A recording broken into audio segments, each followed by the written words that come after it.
Hello, Miss Brown is back, and today we're going to have a quick little screencast on this process called translation. So we've already learned how to do transcription of RNA from the DNA strand, and now we're going to learn how the cell actually reads this or translates it into proteins that are needed to express what makes an organism from the DNA. So let's look on your organizer. The first one, proteins are made from amino acid subunits. Amino acid subunits. Number two, there are 20 different kinds of amino acids, and they make up what we refer to as the protein alphabet. So just like words make up, letters make up words in our alphabet, these letters go together to code for these amino acids. And you'll remember amino acids are the subunits that build proteins. We've learned about that earlier in the semester. Okay, so moving on to number three. Each amino acid has at least one three-letter combo triplet codon. So this combo is a triplet codon, and it matches the codes in a DNA molecule. Some amino acids have more than one triplet codon.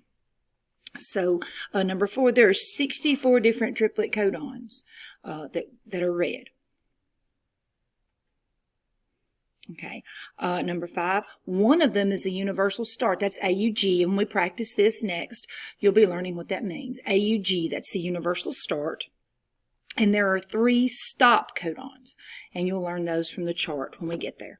All right, number 6, when mRNA arrives from the nucleus at the ribosomes, a process called translation will begin. Translation. Okay, and this continues until the complete protein message gets out.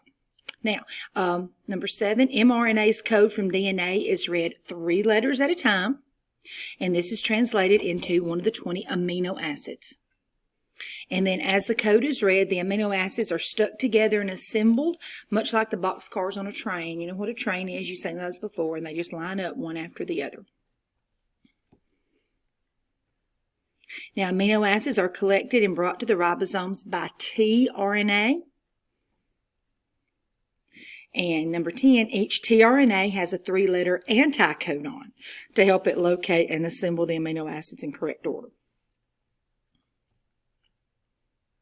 Now, when all these are lined up and correctly arranged and checked, they are joined by a peptide bond, number 11, to form this protein. Just how they attach the boxcars are coupled together with the hardware in a train.